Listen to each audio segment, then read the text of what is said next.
You are listening to a Reverie original podcast. Please download the Reverie app to get the best in queer film, TV series, music, and podcasts. Stream out loud.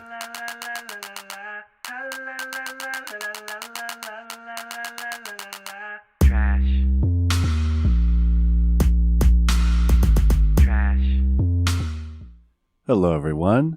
Welcome to Podcast of Color, where four trash bags come together to make some sense of this world. My name is John, and currently bald due to the events that have happened this weekend. Trying to get ahead of the scandal we see. Right, trying to break the curve. Yes. I'm Rakeem. I'm Rakeem, and I am pledging in the B Delta Kappa. So what's it, sorority? Which ones are for men? Fraternity. So fuck that one. I'm in the sorority. We don't do gender roles here. No, we don't. And John. I'm Baze. Oh, sorry, I forgot. Oh, what? You forgot about you, Baze. Oh, okay, that's cute though. It's good. It's all good. Anyway, I'm Baze. From the School of Witchcraft, the Wakandan School of Witchcraft and Wizardry. Yeah. Did you mean the Wakandan School of Bitchcraft and Wizardry? Bitch, it's good. Keep that same energy. I'll see you next month. That's all I have to say about that. Catch me outside. How about that? How about that? So we out here quoting Caucasians now. Oh, how quickly things change. Anyway, so, we have two guests with us today. Our fourth trash bag, Renee, couldn't make it, but we do have two guests, Uzo and Stoney. Welcome, y'all. Yes, welcome. Thank you so much for having us. Do you want to introduce where they're from? Yeah, I was going to. Okay, so give me a second. Uzo and Stoney are the masterminds behind the clothing brand Stuzo Clothing. And if y'all haven't checked it out, you guys should. We'll put the links into the description and all that. It's beautiful. There's some collections I want to ask you about. So yeah, which we'll get to. We'll get to that. But yeah, awesome. So welcome to the show. Thank you. So at the beginning of every show, we have a question of color, which is just kind of like an icebreaker for us. So John, do you want to ask what the question of color is this week? Was I right about my? Yeah, you were right, but. Okay, so the question of color this week is, what would your ex say to the person that you're dating now about you? Ooh! Ooh, throw that to you. Ladies first? Throw it to me. Okay, wow. Ladies first, trash. Ladies night. It's, wow, that's super interesting since we've been seeing each other since for almost 10 years now, so it's really hard to remember what my ex would say about me. She's being filmed for Instagram Live. Right, that's so funny. Well, what would my ex say about me to my current person? I think probably that I'm sensitive, I guess. Yeah, possibly. Okay. That's good. And that's important for your new person to know, right? Yeah, because I'm strong as fuck on the outside, but I get soft and tender and shit, and I like to be taken care of. You're so pure. We were expecting trash, she that's don't fucking let the toilet seat down. I was thinking it's really hard to come up with shit sometimes. Yeah, I think that's it for me. Ooh. This is Uzo, by the way. Okay. Yeah. All right, Stoney. Goodness. It's funny because I've been chatting with my ex recently, but we're friends, so nothing like that. Yeah. Exactly. No, we're friends. Chatting with my ex. She had nothing but good things to say about me, so of course. Wow.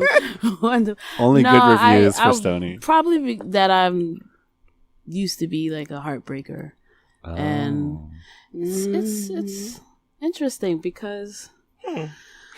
I am too very tender and loving, and it's not like I enjoy breaking hearts. It was unintentional. But gotta do what I gotta do. Somebody gotta do. Love and war, things happen. Okay, Tamar Braxton promo. Right. But yeah, we did rehash some things about times that I was like, okay, it's time to let that go. on things I didn't mean to. But yeah, maybe that. But I'm a changed woman. Wow. So she said that's the old me. Yes. The old Stoney can't. I don't know her come no right more. now. You know why? Wait, really She don't quick, live here what are y'all signs? Who that? Who said All right. Wait, new phone. Who this? Who this? I don't know. That's Old so Stoney. funny. Yeah. Rocky. You said what's our Oh wait, sign? really quick. I want to know y'all signs. I'm a Gemini. Oh. Ah, The Wait, best, who said right? that? That's Uzo. Uzo. So you a Nigerian and a Gemini? Damn. Okay. Yes. I might be able to Yes. forgive that. I might be able to forgive that you an Igbo. Thank you. Oh, Why? Wow, What sign are you? So there's 9 people on the podcast Baze is today. a Then. Gemini God as damn. well. Oh wow, that's why. That's- What sign are you? It's all right. I'm a Sagittarius. Okay, y'all are cool. Thank you. Wait. that is the consensus. Yeah. Uzo, when's your what? birthday? June 6th. Oh, okay. When's yours? May 22nd. That's light shade. He's like, Different. oh, Wow, you're a my Gemini. best friend. I'm like, no. you're next. Okay, here's No. why. Because I always get excited when people's birthdays are really close to mine, but your's birthday. Yeah, is not that me close, so too. that's why. Yeah. My best friend's birthday. You have the same birthday as my best friend. Really? So you're cool with me. Yes, Yeah. the exact same day. Oh wow. Well, We don't would probably get She's in along. New 'cause York. I get along with other May 22nd babies. So, Ooh, Rocky, y'all cool. what would your ex say to your new whatever? Okay, the fact that y'all just called me that on air. I'm so sorry. I know all the listeners gonna be calling it Rocky. I'm gonna get all these Have DMs. we not before? Oh, I'm Not so on air. sorry. Sorry. That's reserved. That's okay. It's okay. We'll What edit was the that question? out. What would your ex say to the person you're dating now about you? Right. So the funny thing is, when y'all first told me this question, I only thought of it like in negative terms. Like I forgot that you could be positive. And hearing y'all were being like, "Oh, I'm so tender." I think that he would say, well, also the word extra means really, but whatever. Right. Yeah. Right. Okay.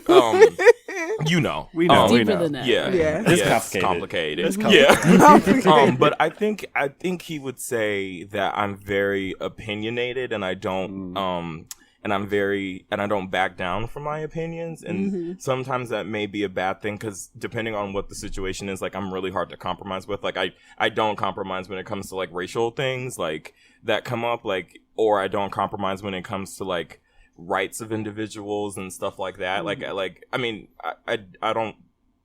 would never date someone that would do that purposely, but like I'm very like stubborn when it comes to that, and I'm a very stubborn person in general, and I like to be right. Taurus? I'm an Aries. Oh. I just I had thought my that- birthday. Ah, you thought that? Yeah, so Nice. I'm learning to be better at compromising. And then I think the other thing, the positive, is that I'm a very passionate person. So like when I like you I like you, and like I like to tell you that I like you, and I like to show you that I like you, and so you'll always know like if you're in the good with me, because I always like to make the person I'm with feel like I want to be with them. So, and I make time for them. So That's sweet. Oh, Happy that's belated. sweet. birthday. which really, thank you, which really isn't like that big of a deal, but like for me it is. Like it's like, Yeah. oh, I'm making time for the person, and they're like, okay, bitch, shouldn't you be doing that anyway? But it's a little bit difficult. So yeah. What about you, John? I'm really curious to hear Oh this. my god. Well, a lot of things had happened since I've been single for a few years now, and I actually. It's been 2 years. Wow. A little more, yeah. And then the last time I talked to my ex, I told them that, I'm non-binary, and I told them like over, because at the time I was identifying as cis, but my ex surprisingly was like, I feel like I knew that about you, and I was just waiting for you to tell me. So, yeah, I think they would tell my new whoever, like, this is John, and she got a lot going on. She's still figuring out stuff, so let her. She's doing a lot. Figure all of that out. Yeah. She got skeletons in her closet, so and they come out. And in her ass. No. A bone, maybe. Well, you said it. Yeah, but that's it. Okay, Yeah. so I guess that'll end the intro, and then we'll. Wait, what's I your guess sign? Baze doesn't exist. Right. Oh, shit. The erasure I'm so sorry, Baze, because you're not sitting here. I have to get used to it. has just Wow. been so real. So I don't have an ex. So I can't really technically answer this question, but you know what I'm doing Ever? anyway. Yeah, do it. Who has an ex? No? I think. What? Okay. I said everyone has an ex, but no, not Everyone has a what? 1999. Everyone An has an ex. Oh, I don't. I didn't really date. I just had sex. Well, your sex ex. Okay, Yeah, my with sex your ex. sex This Yeah. is actually juicier than that. Oh, that's a good yes, review. you gotta, you a smart bitch. You gotta say something now. So what would your sex ex say to your current man? Yes, that's Mark. a great one. Yikes! Buckle your seatbelts. It's gonna be a bumpy ride. Yes. But no, I guess like on a personal like level, if I did have an ex, they would probably be like, Baze is a lot. Mm-hmm. And, like Baze is a lot. Once I get comfortable, like if initially when I meet people, I'm very reserved and like oh, you're so calm, you have such a gentle spirit, and I'm like, yeah, that's just because you don't know me yet, because I'm all over the place. So. Yeah, it's because you're a Gemini and you're Nigerian, so I completely true. understand. Mhm. Yeah. I completely understand. Yeah. Yeah, you should see. Baze has done some really, like, when Baze used to live here, like, we were at the bar and someone just brushed up into him and he's like, I'm gonna beat their ass. Yeah. And we're like, wait. Oh god. Like, it was like, Baze, it's a crowded bar. Like, I've gotten better. Right? That's the old me. he's just like, Just like Stoney. That's the old me. I don't that's know the her old anymore. Baze. Yeah, we all know the old vase. mm. New vase. Because I'm I still can't see petty. you being If on you- like the L train doing that now. No, I'm still petty. If you step on me, I'm gonna step on you too. But if you bump I into feel me, that. I'll let it go Baze- because we're on a Baze- crowded train. One time we were on our way to West Hollywood and we took the West Hollywood trolley and we were sitting down and there's like these group of white gays who get on and they are walking through and one like brushes up against Baze and Baze is like, damn, you don't see me? I'm right here. I was like, oh my god, Baze, calm down, please. We'll fight Well, tonight." okay, are we gonna pretend like white gays don't like try to walk through us in gay You're spaces? Right. You're right. Oh. You're Yeah, It's right. like you're not standing there, like you don't exist. Yeah, exactly. Oh my god. Right. Like I'm I a feel you, figment of 'cause my that's own why I like to- imagination. They do that shit all the time. Yeah. That's like I that be one time I was bumping up. back. Oops, sorry, go ahead. No, that's fine. No, when people do that to me, I like just give them a nudge back.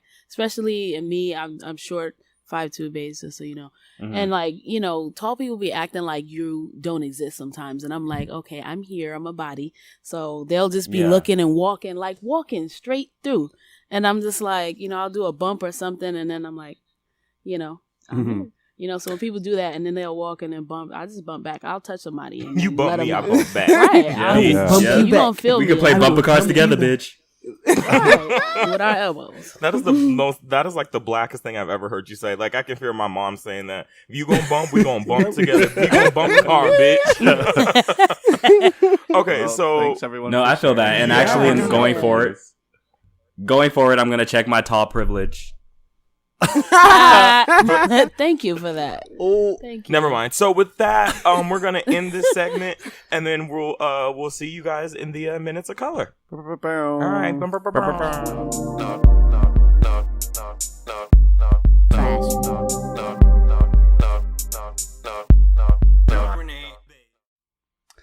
Hello, and welcome back. We're here for Minutes of Color. So, I want to start off by talking about this bitch that has so much to say about me in the press. Rakeem, what's good? What's good? You gonna post on the Twitter, like I don't use the Twitter too, to say John, Baze, and Renee better be prepared for me to talk about Beyonce all episode. Like why? Like okay, I get why you said John. I get why you said Renee. Because John don't support black women, and Renee is a big stan. So I get why you said their What? names. My Why would guests you today include- are black women. Yeah. What How guests y'all did feel you- to be tokens in John's No, world? Stop. I better So, be but a how you gonna fucking play token me of like Beyonce. that? A fellow stan, a fellow member of the Beehive, a fellow black gay, gonna put my name in there. Like I would be protesting against talking about Beyonce. Are you done? Are you done? See, this is Never. what happens. And don't do your little accent. We got a genuine Nigerian on the show, so she don't con you. Line. So first of all, bitch, this is what happens when people don't understand reading comprehension and they try to come without checking the. You gotta understand. Okay, I gotta understand and I gotta comprehend too. Okay. Oh no, am I gonna finish? Yeah, go ahead and finish. Okay, so like I was saying, was what I actually meant from that was because you are the one that puts the topics in the docket, and at the time when I looked at it, it had more topics than Coachella in it. So I said, if you expect me to talk about any of those things, that's not going to fucking happen. And that's why I signed my name on the tweet, because I was just like, it was me saying it. See, this is what happens. You haven't been here for a while, and then you start assuming shit. Oh my God. So what else is and see what the gag is? She thinks that makes it better. She thought that was an explanation. So anyway, moving right along. Yes, let's move along. Moving right along. Well, you know what? I'm tired of the hate and I'm tired of the negativity. I'm all about positivity and good vibes and like black gays loving and supporting each other. So in the name of that, I'm gonna move on. This favorite Parks ass line, but go off. So I mean, let's get right on into it. Beyonce, thoughts, opinions? Unmatched, unparalleled, amazing, show-stopping, never been done before, completely original, put it in a blender, chop it up, screw it up, not afraid to reference, not afraid to reference, the best that's ever been there. Like, I have nothing left. I truly have nothing left. Honestly, I felt like I said this on Twitter. I felt like I was watching Black Panther again because I was watching it and I wasn't really receiving it. I was like taking it all in, but I wasn't fully processing it. And since I watched the performance, like I've had random moments of like, bitch! Like I was in the middle of the train station and I went to start screaming because I was just like, oh my gosh, she did that! She really just reached into my body and snatched out my prostate. Wow. It's just, she really was just like, your edges, I'm going to be taking those. Your hair, I'm going to be taking that. I'm also going to be taking your prostate, and I might as well take your fucking liver while I'm at it. Wow. She fucking stomped. She went on that stage and it was like she stomped the fucking red blood cells out of the stage. It was like, I truly don't have... Okay, let me shut the fuck up because I can go off. So I'll let y'all talk first because I have notes. Ladies. I literally made a Google Doc about things that I wanted to talk about for this episode. For this thing. Yes. So I'll let y'all go first and then we'll get into Rakim and Baze's notes because Baze and I are about to go the fuck off. So I watched it on YouTube and there was like there was like a commentary thing that was happening between like this woman of color and this woman that appeared to not be a woman of color, and they were both talking about it before it started, and one of the women of color was like, oh my God, this is like the first time a black woman has ever headlined Coachella. Right. And she called that out. And she said that, and it was like, yes, this is amazing. And then the other woman was saying, oh, it's so big because this is actually like the first time, since Lady Gaga and since like in 10 years that a woman has like done this. And I was like, it's actually bigger than that. It's like the first time a black woman has ever, we don't need to like bring it down and put her underneath Lady Gaga. Right. How dare they even mention Lady Gaga? I was just like, but it's okay. Beyonce did what she needed to do, and as she continues to do, every time. So I definitely was late on the Beyonce wagon. I will admit to that. Me too, though. But it's literally like we have to protect her. Like Janelle Monáe posted something where she was like, she is just such a queen, and we have to protect her. And she's she's doing amazing work. Like I have chills just thinking about it. The fact, you know what got me was that she really could have just done like a standard performance and it would have, and everyone still would have lost their minds and they still would have been like, oh my God, Beyonce. But she was so good that we forgot that she didn't put out new music. I'm glad she didn't. I'm glad. I would have been too overwhelmed. Yeah. That would have been too much. Like when I watched and finished it, it was like, I know it was like, in the East Coast, it was like at 4 a.m. that she fucking finished, and here it was like 1:30 or something, and I just had to go to bed immediately because I was just like I felt drained. Did you see that? Excuse me, I felt drained. Did you see that meme where it was like, you guys are going to dance to my old shit and you're going to like it? Oh, it's like, you better dance to this old shit. Yes. Yeah. And that's What new exactly music? Y'all better dance to this old shit. Listen, they're all But the classics. thing is, like, yeah. but it wasn't even like it was old music, because the way that she like revamped everything with that horn section and like I love live horns. I'm like a whore for live horns and music. Like I'm a slut for that. So I was just like, what Bottom for horns. I was just gonna say I generally don't actually like live performances because I get, you know, you get so used to the way the music is on like the song, like when you listen to it on your iPad or your phone. And so generally, like, I don't like it when I'm hearing it. But like the fact, like, she really took me back to like, I think it was like 2003 when Drumline came out. And I remember my mom and my aunt took me and my mom and my aunt took me and my cousin to go see it. And I remember like, bitch, when they was like up on each other's shoulders and like swinging around the whatever those things are called, and like they had the powder and it was like blowing smoke. This was pre Lose My Breath. Like I think that's where she got it from. I remember when she blew the powder. Remember in the music video when she blows smoke at the end of the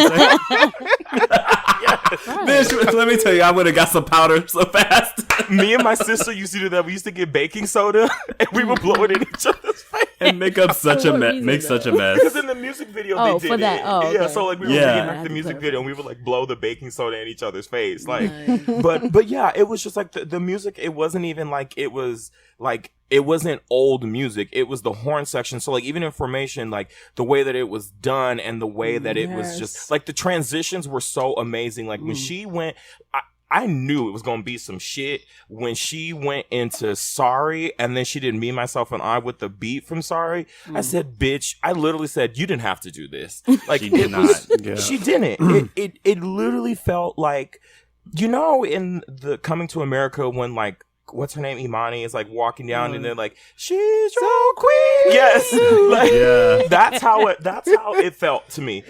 Like watching that entrance. Like that whole, like the that whole entrance. Scene before the whole, it was so scene. Black 80s. Like, it was blackety black. Like it was just. It felt so familiar. I think that was what got me. It felt like it was so black that it felt like. It just felt like it was like, wow, this is me. You know what I mean? Like you really feel like you're seeing yourself in front of that big ass white crowd. You would have thought she would have done something a little less heavily black, but she really just went for it. After the Super Bowl is done, done. Oh, go ahead, babe. What was that? After the Super Bowl, she's just like black all the way. Like she just revealed her whole blackness after that performance, and there's really no going back from that. Like after that Super Bowl, like you know. Mama Tina said that she had been told, I'd like asked her, and she was like, "Hey sis," like, well, not sis because that's her daughter, but she was like, "Hey daughter," I don't know what she called. "Hey B, you know, maybe this might be too much because you know this crowd is going to be predominantly white. You might not want to do all that." And she was like, "You know what?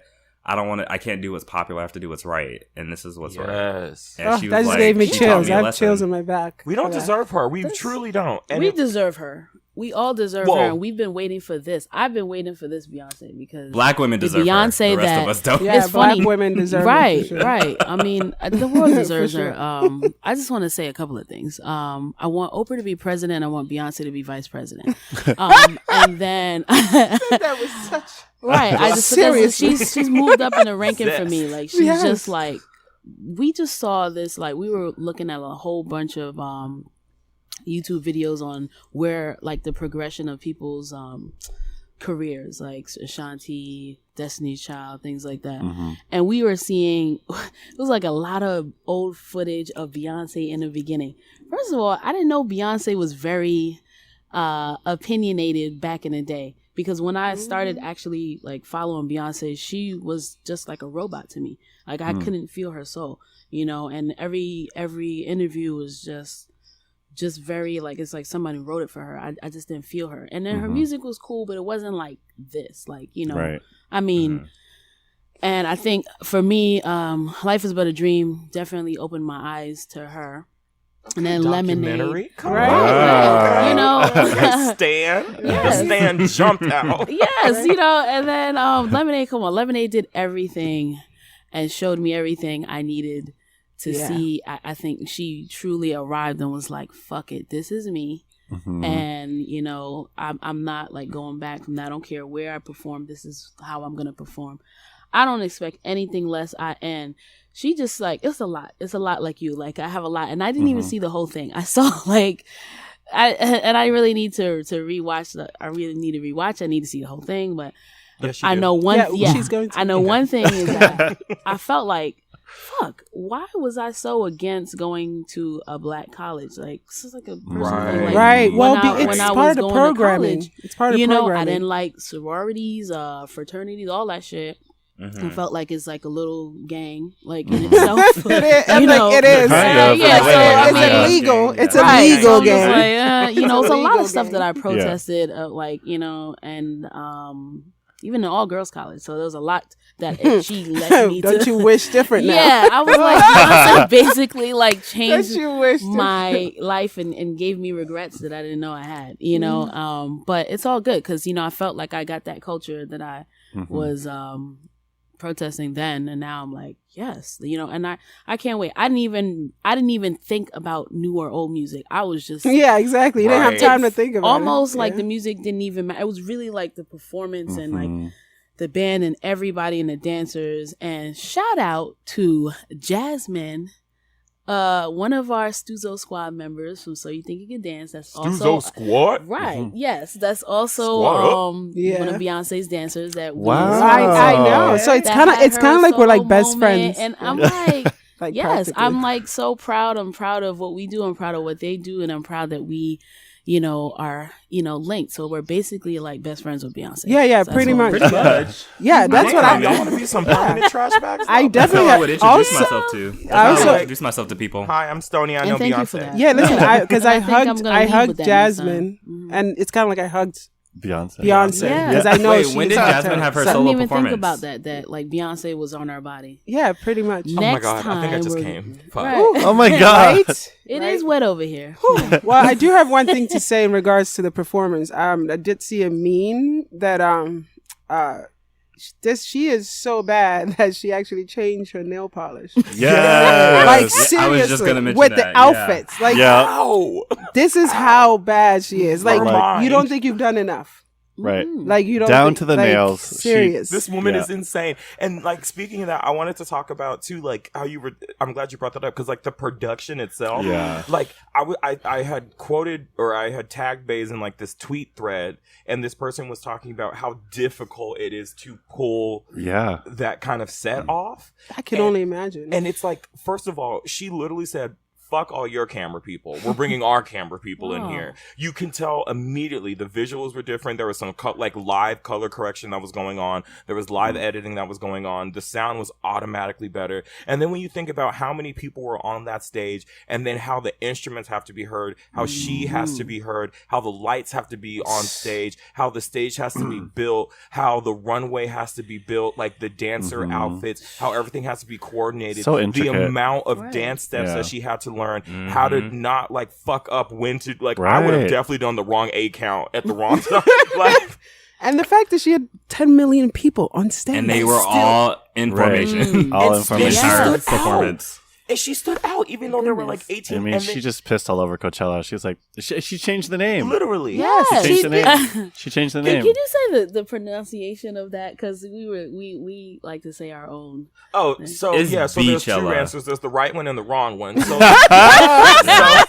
so the right one is Beychella. Because we've talked about this on the show before, but it's Beyonce, and the whole not thing is Beyonce. supposed to be like, yeah, the whole thing is supposed to be like bees. So like B-E-E.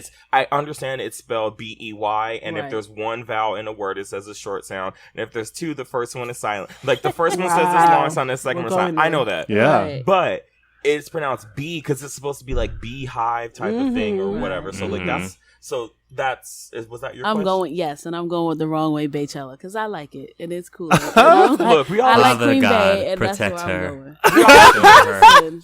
We always say on the show you can't be loud and wrong, but go off. Wow. You gotta choose one or the Right, other. right. I'm Choose going one, to sis. be You wrong can't on this one. What was everyone's favorite moment? Because mine was when she was like, suck on my balls. Yeah. Like, guys, suck on my ball. Like, I just, when she said that, I felt the souls of the slaves come up and just be like, yes, sis. Like, it just felt so affirming. Like, it made me so happy just to be black. And I mean, I am always, but like, it just made me so proud. And the one thing that I love about Beyonce more than Beyonce herself is how she makes black people feel, especially and specifically black women. Thank you. Right. Specifically black women, like the way she makes black women feel. Like, there's no other artist that's doing that. And I think it's so funny because people used to criticize her all the time, like, well, she don't ever want to talk about race and she wants to be white and blah blah blah blah blah. And people would be like, she got blonde wigs. She got blonde weave and like she's not Erykah Badu, she's not Jill Scott, she's not all these Afro. But who's the one up here being fucking Nefertiti and doing like black sorors and step teams and all this shit? And so it just makes me feel like, I know if I feel this good, I can only imagine what it feels like to be a black woman. And not only that, she had all sizes of black women up there. Yes, you know what? I feel like she heard the cry because a lot of people were upset that she didn't have any plus size women in Lemonade, the Lemonade video. But that's what I love. She took the critique and she didn't say fuck y'all. She was like, this is valid. And so not only were there moments where the big girls got to be highlighted, but they were like sprinkled throughout the dancers. Normally it wasn't just, oh, these are two tokens. It was big girls throughout. Like, I saw in the band and in the dancers there were a few thick girls and I was like, okay, bitch, like and so it was amazing to get to see that. And also my other favorite moment was when Michelle when High Priestess Michelle went and crypt walked for the Lord. Someone on Twitter said, you better be a thug for Christ. And I said, I know that's right. like she like, was don't get me popping that fucked up. back like she had a problem with Taylor Swift. It was it was, I was just like, look at Michelle fucking go. Weave was on point. Voice was on point. Right. Like, Kelly walked up there. I mean, Kelly always goes up there like, Yeah. she's like, bitch, I'm me. And I belong here. I belong. Yeah. And it's just so beautiful how every time Beyonce has these really big performances, she always shares the spotlight with her sisters. Because she's always like, this is where I came from. I would not be here. And she always says we. And I love that. It's never about like me. Like, this woman is just, she's incredible. And she makes me want to be a better person. She makes me like, she makes me, when I don't want to edit this fucking podcast at night, like, I think about, okay, she would sit here and stay up till 5 o'clock in the morning to get this shit right. Yeah. And so she's just so amazing. And so that show just made me feel like I could do fucking anything. Like, if you tell me shit this week, if you say, I will fucking cut you out. Like, I'm on cloud 9 right now. Yes. That's what we need, and that's what I'm saying. That's Yeah, what we I need think as a my people. my favorite part was first of all, the entrance. I just cannot shake just that moment when the camera comes in and the women are separating and then she takes her pause and when she turns around, just that cloak and the visuals of seeing her walk around, turn around and walk through those sea of beautiful women. And the fact that everyone on the stage were a person of color, mostly black people. It was just beautiful to see us in this space and being able to like, we are the majority. We were the majority, and we are like. It was beautiful to see that and to be able to witness that and be a part of that, and to see her growth. And I think the reason from what you're talking about her always including everyone is because the media has done a really good job tearing her down, like in the beginning of like Destiny's Child, like when they were coming up, and them just kind of like just trying their best to say this is a Beyonce show. I mean, you know, whatever what the truth is, it's just a matter of like she just continues to say this is about us, this is about us, this is about us. And she's a true artist, and she's just, you know, she's one of a kind. Absolutely. I feel like Blue Ivy would want nothing less. I feel like Blue Ivy was in the back saying like, okay, bitch, you're fired. Beyonce, bitch, you will get fired. Mr. Stab, I dare you, bitch. Don't make me come out there. I have to agree. I think that sorry, go ahead. I was just chiming in real quick. I have one. I was going to say, I think that was probably my favorite part as well. Cause you know, the music playing and like the visual, it made me think of School Days. Yes. And it just brought a lot of that back up for me. Like my family's always been about like what's the nigga's name who did that movie? Spike Lee.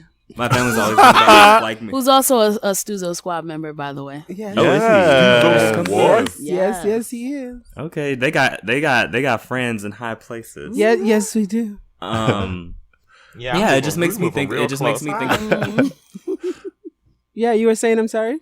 Oh, yeah, it just makes me think of all of that, and it reminds me of, I guess, that old school, I guess, blackness, which is maybe a weird way to put that, but it made me feel very nostalgic, I guess, for my childhood in a way, because those are the kind of images that I guess I saw when I was a kid, watching, you know, Coming to America and School Days and you know, A Different World.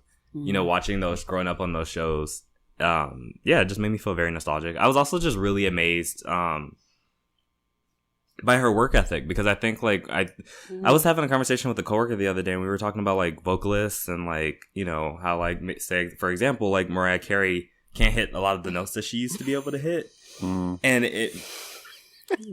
that's not shade at all. Like, Mariah Carey in her prime was unparalleled. Like, there's nobody touching her. I'm just saying that, like, right at this point in time, her vocals are not there, and it's just, that's time, age, things have happened. But it makes me think about, like, what Beyonce does in terms of, like, the preservation of her voice, the fact that and she can still sing. Yeah, the growth, but also, like, the fact that she can still hit notes that she could hit 20 years ago. You know what I mean? And some notes that she couldn't hit 20 years ago. Right. And, like, the fact that she put it in that work to make sure that her vocals stay together. The fact that she puts in the work, you know, to make sure that, you know, everyone's hitting their numbers right when it needs to happen. The fact that she would pay attention to a detail, such a minute detail as, like, her nail color. You know what I mean? Like, the fact that she pays attention to these little ass details, but they make up the bigger show. And every time you look at it, you're like gagged, because you can't believe that somebody did this. And it's like the fact that I think that a lot of people focus on, like, oh, you know, Beyonce is just naturally talented, but I think it's a lot more than that. I think she's a very hardworking person, and she's someone who puts in the effort, because, you know, a lot, you know, if a lot of other artists were driven who had similar skills, vocally and dancing wise, they could probably be doing similar to what she's doing, but they're not, because they don't have what Beyonce has. They don't have the drive that she has. The work ethic, and she's a Virgo. Exactly. She's a Virgo. Hence the nail color. Yeah. I'm a Virgo rising. You are, yeah. So That's that awesome. was something that really just stood out for me. That was probably my favorite moment. So I pretty much agree with you there. I just want somebody to, like, figure out a way how to immortalize people.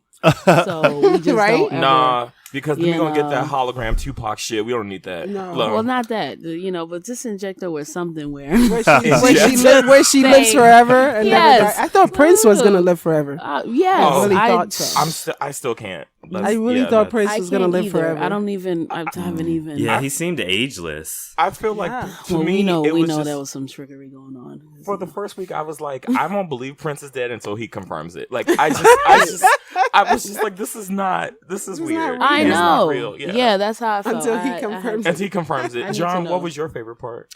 Oh, I was gonna agree with you. The step part. I've been to Coachella, and I've been to the different, like, areas. There's, like, this tent, the Yuma tent, and, like, a lot of these stages rely on, like, lasers and lights and, like, these huge screens. And, like, what I thought was really unique about that performance, specifically, like, nothing. It was just hands and literally stomping, and that was, like, commanding a whole festival. Do you know what I mean? Like, other artists had to rely on, like, huge screens and lasers and fireworks, but, like, you guys are just gonna watch this step and you're gonna be okay with it. And I was like, yeah. And, like, there's also a difference between, because I was watching it from my laptop, right? And so, like, a lot of these shows at Coachella where you have to be there in person to, like, get the full, but, like, Beyonce gave the home viewers a full show, and it's like, not a lot of people can do that. I don't know anyone else. It's like, if you watch a concert in person, it's like, cool, I'm there. Like, you had to be there, but I felt like I was there because that's just how amazing that show was. Shit, we might have been there more than the people that actually were. Right, exactly. Yeah, to be honest. Because we got all the angles and all the shots. Yeah, just the amount of effort she puts into her shows. Like, I've watched a lot of her behind the scenes videos, and John, you're completely right. Yeah, because of like. She talks about in one of her behind the scenes videos about like doing mobile layers and tracking and like mapping off the width of like the screens and like the floor in her room so she can know how she's moving in the space. And she talks about like the arrangements. And it's like, when you think about it, right? Like, if you're an artist and you're doing production, like if you're a dancer, all you have to worry about is doing the dances. If you're a background singer, all you have to worry about is knowing the background vocals. Like, if you're a musician, all you have to do is know about where your part is. She knows all of that. Yeah. And the thing is, she's super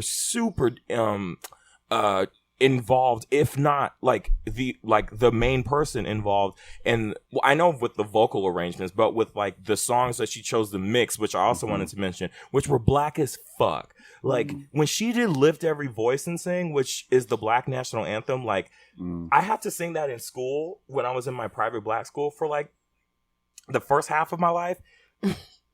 When I tell you, I was sitting there shocked because she did that and then went into formation, and that was on purpose. She was saying, this is the Negro national anthem, but bitch, this is what it is now. And I slay. And I slay. And it was just so amazing to see. And then just seeing like a black woman do this, like, I don't think people realize like how crazy that is. When she said, I'm the first black woman to headline Coachella, ain't that about a bitch? That was shade. Right. I'm really glad you mentioned that because I didn't hear that part. She was, because there was like a band over it, but she was saying, she kind of said it when the music started. But she wasn't saying it for herself. She was saying it for the people that were before her. She was saying it like, why am I the first black woman to headline this? Like, why hasn't like Missy Elliott done this? Like, why hasn't Janet Jackson done this? Like, you know what I mean? On. Like, like, are you kidding me? Like, Janet Jackson should have been headline. Janelle Monáe could have, yes. Like, so it's just like, she's just like, this is ridiculous that there's so many. And then when you think about it too, like,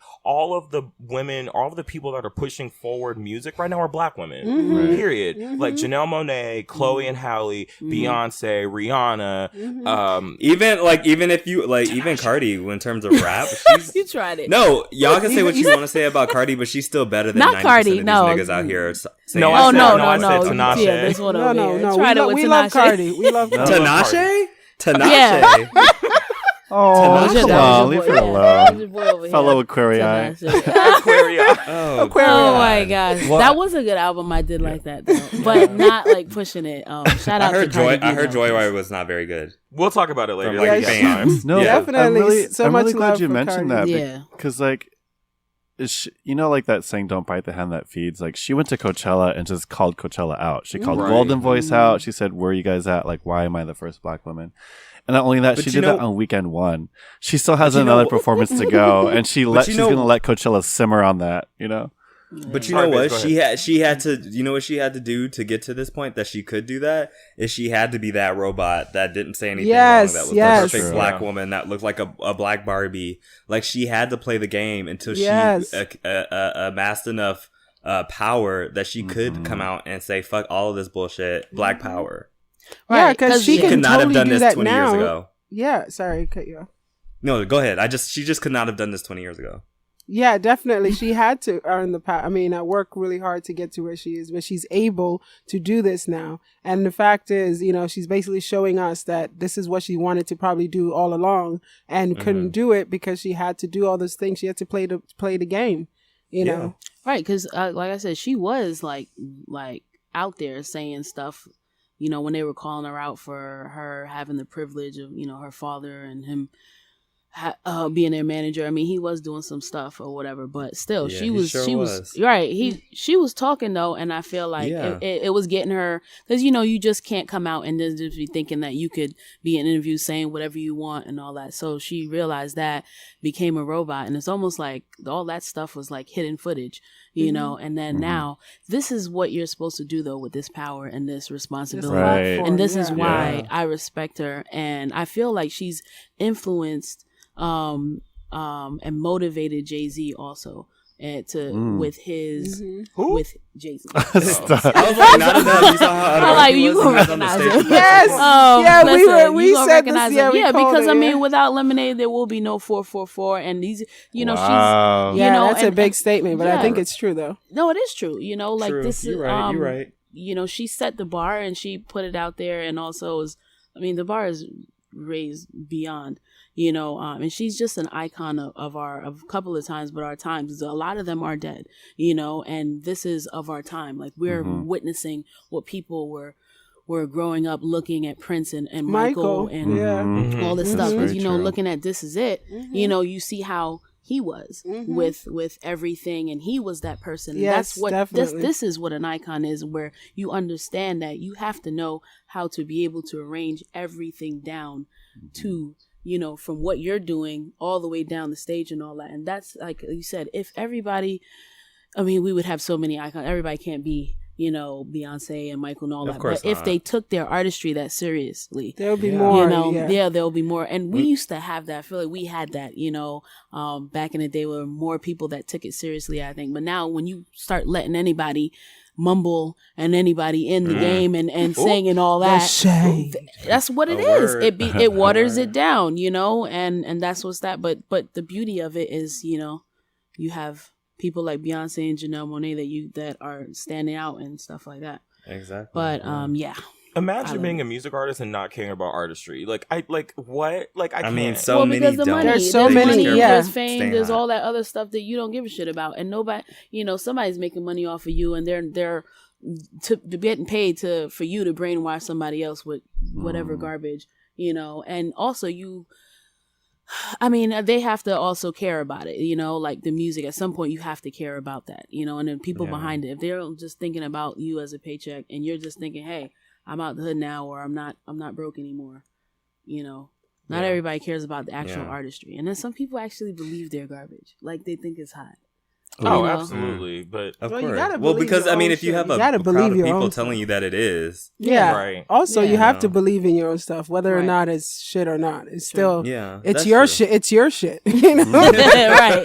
You got to Right. believe. I'm sensitive about my shit. But that's why I admire her and like Michael and the Janet so much, is because she's like, and The Janet, yes, come through. I've heard the Janets and those, because I've heard people say, a sign of that I'm gonna like you as an artist, if I hear people say this, when they say, I want all of this to be perfect, because if this goes wrong, it's on me. If you fuck up something, like, it's going to look bad on us. Yeah. So like, if you don't hit your mark, or if the sound person isn't right, people are going to go, oh, well, Beyonce is like whatever. And especially as a black artist, like, you know what they say, you have to be you have to be twice as good to get half the respect. And the shit that this woman has had to do, and not even just her, but black artists in general, other than Migos, like, what you have to do, like the shit that you have to do. We need to talk about that. Yeah, the shit that you have to do to be considered great, and what she's had to do is ridiculous. I hate when people compare her to like Katy Perry, and honestly even like Lady Gaga. Wow. And Excuse Taylor me, I have Swift. to throw up. Hold on. Because those are not even her peers. They're not Are her you peers. kidding? No, they're not. People do it all the time. They're not her peers. No. The amount of effort and work that this woman puts into her craft is Exactly. yeah. Exactly. The fact that you would even try to compare Lemonade to Joanne, it just Oh yeah, no, we didn't makes say me that. want to gag. Like, Yeah. I love Lady Gaga to death, but she's She's on a different. It's a different level. It's Yeah. different. It's Like, different. You it's can't- different, and it's insulting to really. me, It because is. it's like, I'm upset right now. yeah, it's That insulting anyone when would she fix their mouth to say that. That you even heard that. Well, that you even had to hear that. Well, I'm the sorry. thing is, you can like her, and like the thing is, you can like her over. That's fine. But what I won't tolerate is when people disrespect her work ethic, because to Exactly. me, it says a lot about you in general when you go Beyonce's lazy, or she's overrated or whatever. Because it's like, who's doing that? Who? And that's not even the stand jumping out. Like, who is doing what she's You're doing? right. Who? I think it, and I agree, No like, one. totally. I don't mind, like, we all have our musical tastes. We all have things that we don't like. We all have things that we do like. And Beyonce her music isn't going to be for everybody. Some people are just not going to feel it. But you really you can't, like, there's no way, without just being like a pure hater, there's no way you could say that she's not killing it. Like, Right, who, right. like Rakeem just said, who's doing this? Right. Name one person Right. who is doing what Beyonce is doing. That's like I met somebody and I asked her. I was working with her. It was like the worst like couple of hours of my life. And she she was annoying. But then I was just like, Michael Jackson came on, and I was like, I don't know what made me ask her. But I was like, "Do you like Michael?" She's like, "No, I don't." I was like, I feel like you're the. I have never. Then that was the one and only time I've ever heard anyone say that in my entire life, and Wow. I still remember that, and I'm just like, wow, and that was like the most disrespectful and and annoying thing she said that day, and then it was a lot of other things, and I just wanted to be all like, oh my gosh, I can't wait for this to be over. Wow. Yeah, and My coworker said the same thing About Michael Jackson? and that was probably the only two people in the world. You know, it's like people literally. I'm surprised they're not fainting and crying over Beyonce. I'm surprised. I'm sure there are people because I saw this guy sure. holding his head. It was like this, like Yeah, that guy watching Yeah. it, they He was panned. just Like- like, camera I panned don't to know him, he what was what I'm Right. doing here. Like I threw up the first time I saw her. Listen, that's like hey. about right. That sounds Yeah. about right.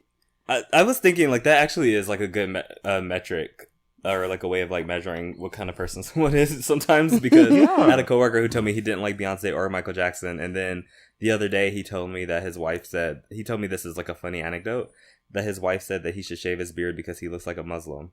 And he thought it was funny. And I was like, oh, okay. Wow. Yeah. Yes. Yeah. Because already he said Beyonce, he didn't like Beyonce and Michael, and I was already like side-eyeing him a little bit because of that. Yeah. But he said that, I was like, oh, Okay. confirmation. We need Okay, to start good to know. reporting some people. Right. It needs to be like It's like, can we a call government somebody? and we support Put them, Police. can we put them on the Someone. list? Can we get Adult them on the Protective list? They need Services, to be just call exiled, APS on like- everybody. We will not So- have it. All right. We actually are running long on time. Okay, so should we just end it?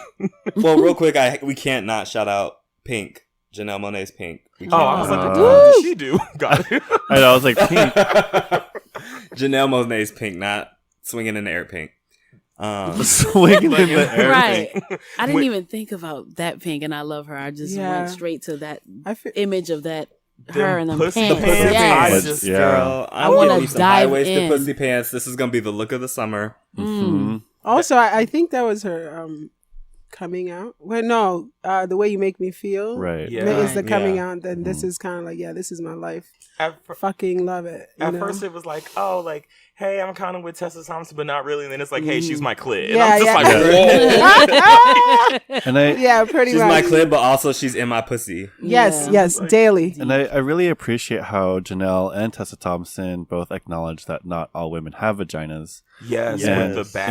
In the dance sequence, yeah. So there's some of them wearing the vagina pants, some of them not wearing it, and then another person had a pink bat hanging between their legs just to signify that some women have penises. And I was right. like, yes, Mhm. like I that's did so like that inclusive. imagery. Like, we love an intersectional queen. yeah, Yes, and the fact that because I think I know some people have said that now she's being a little more sexual and she's being just like everyone else, and I'm like, you just shut up. You just don't understand Because like when she wasn't, then they were complaining that Yeah, she wears that but- same suit all the time. Yeah. Is she a lesbian? Oh my god. and the thing is, like, she did it on her own terms. Like, she came Right. out and she wanted to do sexy her way. You cannot, because she was not going to play your game. She's going to play her own game. And that's what she did. And I have so much respect and love for her for that. This album to me feels like her, like, Beyonce self-titled to me. Where Yeah. she was just like, this is the album where I'm going to be me. And I don't get why sex is such a bad thing. Like, everyone fucking has sex. Like, Right. I don't understand that. Like, the way when women are like, I like to fuck and like I want Tessa Thompson to eat my box, like, go on. I'm here for that. Honestly, if the sex tape leaks, I'll pay money for it. Like, I just I would pay 10 Wait, times wait, over. I'm sorry. for that. There's a sex tape? no, but I'm Okay. saying, Really? allegedly. I mean, I'm there like, probably is. I There's really not- hope, there's not I one really to the hope public. that it's leaked Janelle is somehow. too clean for There's that. not She never one. gonna My let that inbox. leak. There's not one, but it's just like, it was amazing. Like, the cinematography was great. Like, I love it. everything about it was yes. just amazing. And she's doing the damn thing. Right. Yeah. Should we also talk about Tinashe for like 2 seconds, babes? Oh, do we have to? Okay, well, never mind. So Shout took out off to her Kendrick headphones. for getting a Pulitzer for Damn. like, He's the Really? first rap Damn. artist Wow. to get Good that. for him. Wait, what He's happened? the first rap artist to get a Pulitzer. Kendrick Who? Lamar. Kendrick Lamar. Kendrick I Lamar. believe it. Yeah. He's a Good Gemini film. too. I believe it for sure. Is he a Gemini too? Okay, Yes, good. he We is. need some Geminis to come out and represent because for so long people Rakeem's keep trying to face. throw Azealia Banks and what's his name in my face, Trump. First, And I of need all, someone to represent. Oh no! I But also, I didn't wait, need to know did you that. guys- I didn't need to know that. Wow. Thank you. Wait, did you guys see Wow. what happened to Azalea? No, Whoa, That's why I don't what care happened? because She posted on her. Okay, well, actually, it's really bad. She posted on her Instagram story that somebody had assaulted her. Oh, Well, that's Oh sad. no! Like, yeah, Oh my sexually word. assaulted her. And oh, Not sexually assault. was gonna give up fuck. music, No, and actually- she like didn't want to actually do or it anymore, and like she sexually, didn't even know what to do, and she Oh my was like god, alone. that's so sad. And then like she like a few like I think the next day she was like, you know what, I'm good now. I'm gonna get back on track. And you know, I feel like again, I agree with Rakeem. Like, you still got to be accountable no matter what you've been through. You've got to be accountable for the things that you say and the things that you do. But I feel like I want to see her make an amends and really mean it and really change and move forward because I think she's so talented and I can tell that she's gone through so much. So I do want to see her like be a Like better when? person. Yeah. Until she is ready to be a better person, I would like her to be quiet. Right. I will say I have been a bit more sympathetic to her as of late, and I'm went towards a bop. It is a bop and a half. It's a bop. So, but anyway, we are running late, so let's Yes. yeah. Okay, so Okay, we'll move so on to, that was it.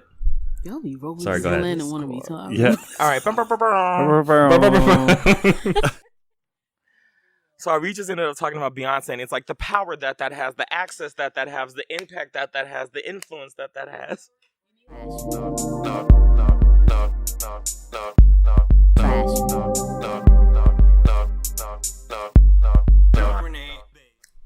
Hello, and welcome back to the Dixcast.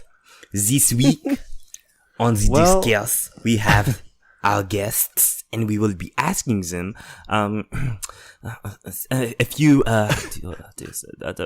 questions. Yes, oui, preguntas.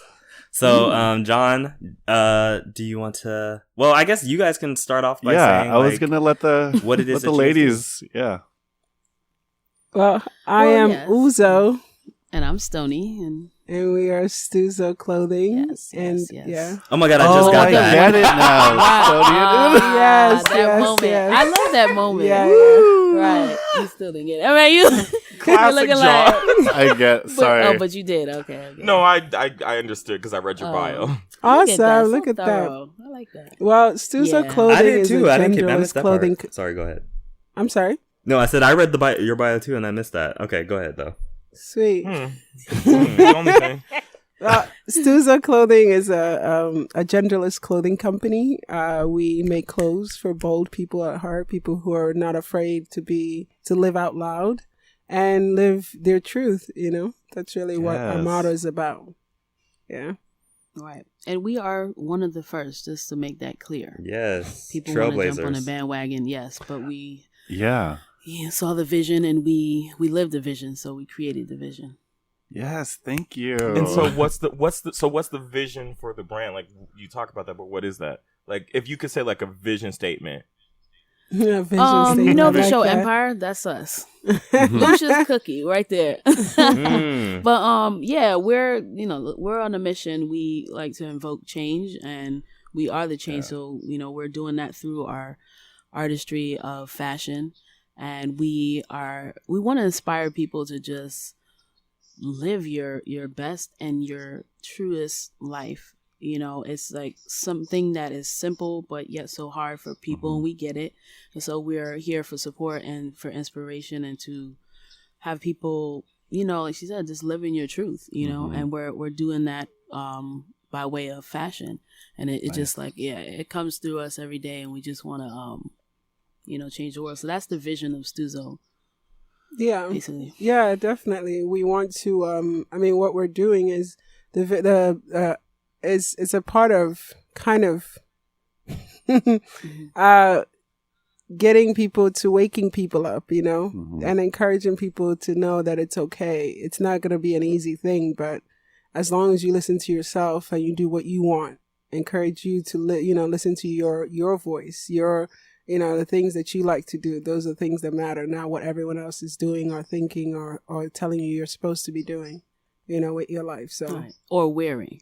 Or yeah, know, I mean, yeah, that's definitely. Been an issue in society for decades of, you know, once we were kings and queens and we wore what the hell we wanted to wear. Men were wearing blouses and, you know, women were, you know, wearing suits and stuff like that and wear whatever the hell they wanted to wear. And why is it that we put gender on clothes? You know, where does it stop? You know, you should be able to express yourself, wear what you want to wear, create what you want to create, and say what you want to say, and, you know, have that. It's your body, you know, should be able to express that and have that freedom. There has to be some freedom somewhere. You can't be just, you know, putting everybody in different boxes and stuff. And especially not with fashion, you know.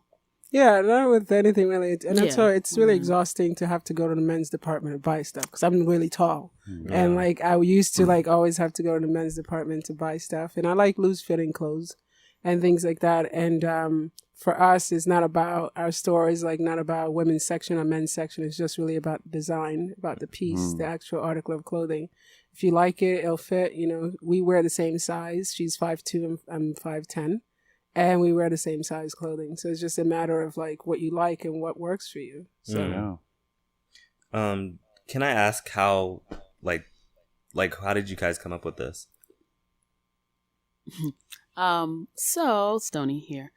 I was in school a while back, working on my BFA. Oh, and okay. just Come through education. right. Yes, college. Right. My BFF. Education. Yes. And I in New York, as a matter of fact. Ooh, and okay. in Long Island. And you know, I was inspired by a lot of things that that were said to me and just experiences and stuff like that. And I would sketch designs. And I was like, you know, I know I'm not the only one that's experiencing these things. And, you know, so I'm like, I got to put this out. So I'm working on my senior project, and I decided to turn my senior project into the start of Stuzo, which was, you know, named something else at the time. And then so fast forward, Uzo and I met in New York, and, you know, I showed her my designs, and we and she loved it.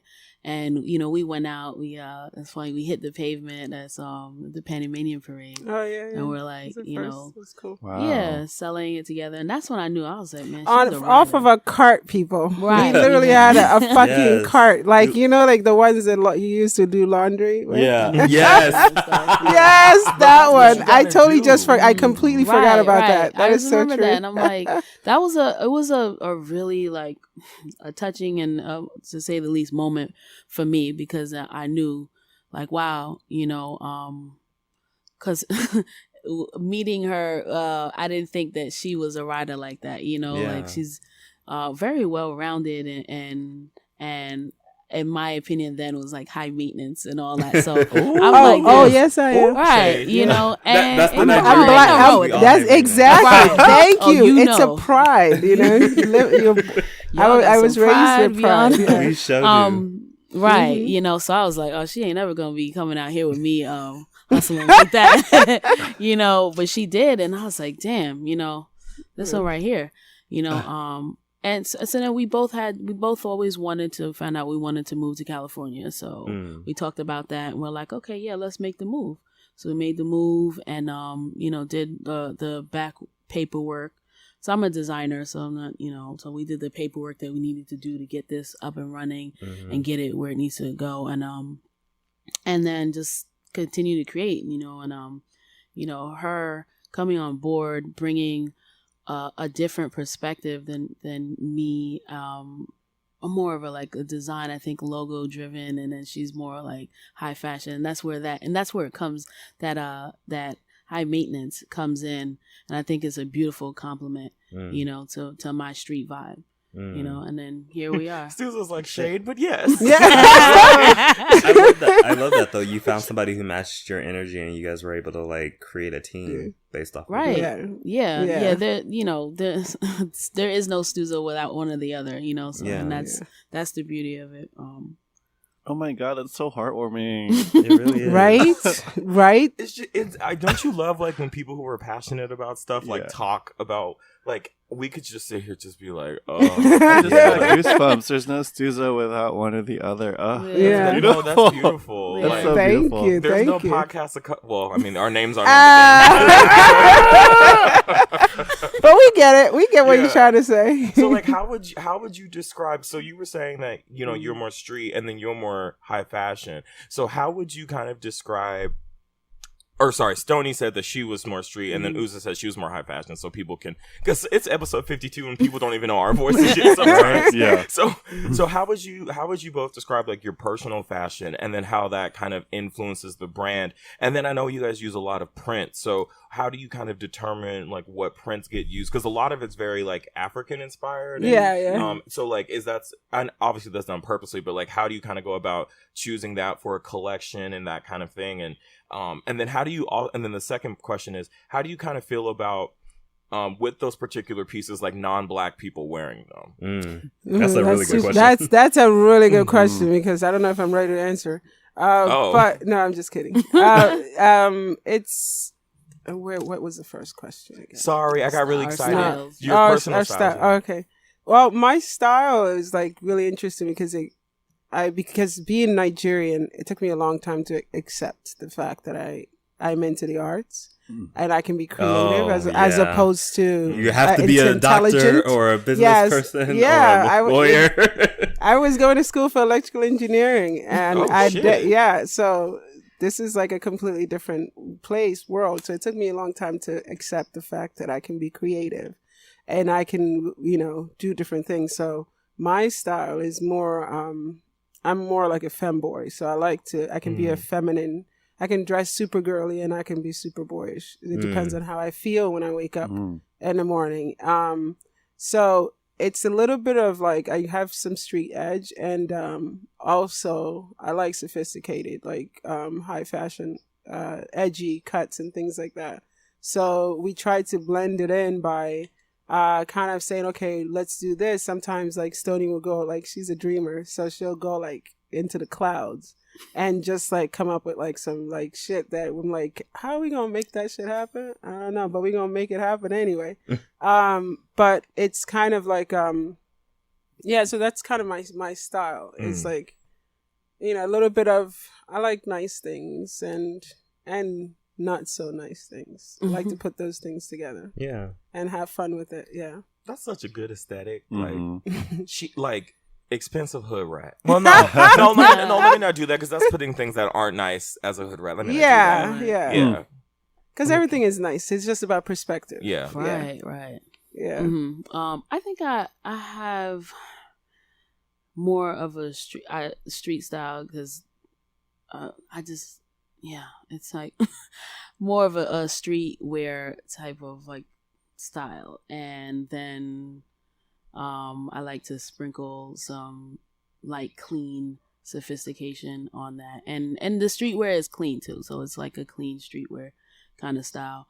And then also, like you said, I noticed that like I like to dream up things that may not be something. It would be something I would wear. It may not.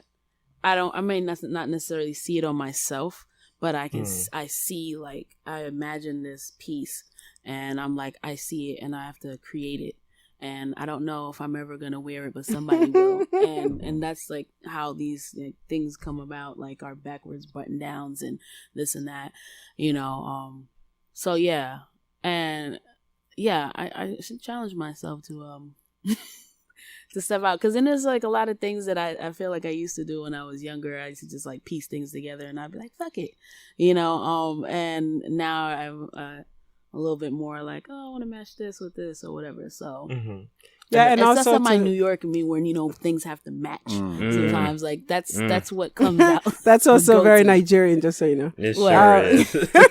What, like the matching aspect of things. Yeah. Well, I don't know what tribe I'm from, but I know I'm from Africa, so I'm sure that there comes you go. out too. Yeah. Wakanda. Yeah, right. That's I've been throwing up the X. I'm from the yeah. Bronx, by the way, so that's why I've been throwing up the X. By way of Wakanda. Right. Yes. It's a borough in Wakanda. That's funny. That might be my next and tattoo right there. yeah, seriously. Yeah, but part 2. How do y'all feel about specifically with the clothes that have like African prints on them? Yeah. I mean, are you okay with non-black people wearing them, or like how do you feel about that? Or how do you navigate that? The thing is, like, it's been really interesting. Just to also backtrack a bit to answer the question as far as the print, how we choose them. Oh, sorry. No, because I just remembered. We choose them based on how we feel about them. Like, if we see something and it just kind of like makes you feel something, you know, we both, of course, have to before we make it end up putting it through. Mm-hmm. We both have to be in love with it. And most of the time we kind of like have the same mind when it comes to that. So it's like, it's just generic. And as far, it's been really interesting because we had the Kente shirts like years ago, a couple of years ago. We had it on a person who wasn't a person of color. Had it on the site. And someone reached out, you know, and was like, hey, you know, this is like 4 years ago, maybe longer. And we were just like, because we hadn't thought about it. Because for us, you know, we were operating from a place of like I was born in Nigeria, but I grew up between Spain and and then moving out here. So I've been around a lot of people that I grew up around people that weren't predominantly black. And with that, so I'm not really looking at people based on their color. Or based on, you know, but I completely understand the struggle as a black woman in America, and which I also had to learn being in America, because I didn't really realize I was black until I came here. Yeah, that's a word. It's just like, so with that said, you know, we weren't really thinking, we were coming from a place of like, you know, all lives matter, you know, type stuff. Sorry. Go ahead. I mean, but like thinking of that without really being really conscious about what it is that we're doing. So, but after thinking about stuff and after being cautious, learning so much more and understanding what the impact of an act, something like that has on a society, has on us, like, you know, it's for me personally speaking, I think it's important to uplift our community. And as far as other people, it's like, I just feel like if you did not oppress me, you can do whatever you want. You know, but if you oppressed me or my people, then there are, you know, you have to be very careful how you move around and the things that you do. Right. I was just gonna say, I was born in America, so like I don't have that experience, but like from talking to a lot of my Nigerian friends, before, you know, when you're in Nigeria, you're not Nigerian, you're whatever tribe you're from. So when you come out like to America, like not only are you Nigerian, but now you're black. So it's like that. I'm just like trying to add context to that, so that because I feel like people don't really get that. Like race is very specific. The way that we view race is very specific to the U.S. Yeah, and also like I didn't know anything about slavery until I came to the United States. Like I didn't learn about that. Wow. I didn't, like, it's so funny. I think someone was talking about it recently, and I was like, wait a minute. Like they didn't teach us about that in school, and we didn't learn anything. We don't know about the black struggle, about what happened to African Americans, you know, in Nigeria. We're not taught that in school. Yeah. So. Right, because there's like no black history there. That's just it's just history for y'all. Yeah. So that was really interesting for me. And then, you know, there's also a lot of Nigerians that are like, because in Africa, there's like they look down on African Americans because they think everyone's lazy. And African Americans think Baze was a little bit too proud to say that. Because that's what they think. That the whole side of my dad's family thinks like that. Yeah, my whole family thinks that. And then also African Americans think that Africans are like, we have bugs in our faces and stuff. You know, people and we live in huts. Yeah, and the fact that you know, how people think that we don't like the way we live. Like I went to school, I lived in a building, and you know, we did have a house in a village and things like that, but it's like, it's just a matter of education. And the fact is, I think the struggle is that the part of the programming is to keep us separated, is to keep us divided, so that if we come together, we will be unstoppable. But they don't want that. So right, because the fact that it's like, as I hear the way things are said, it's like we as us, like we're all this is where we derive from the same place. Diaspora. So, right. So it's like, why are we talking about something like as if, oh, y'all and y'all are we're the same. We come from the same place, and that's just what it is. Also, I wanted to add how we do choose our fabrics. It's important that we incorporate African fabrics, and it's important that we incorporate fabrics from Panama and Panamanian. So we, Afro-Latina. Yes, I know. Yes. we go. Yes. I actually go get fabrics from Panama, and we haven't had a whole collection on the Mola collection. Yeah, which was based upon the design that we have our pattern in Panama, and but it's important for us to incorporate our heritage and our culture in that, so people know where it is. And I it's so funny because when I was schooled at Dinah, from one of our dear friends. A white woman wanted to buy a black as fuck hat. Oh no! And I've gotten this a couple of times, yeah. And on one end, it's just for me, it's like you never.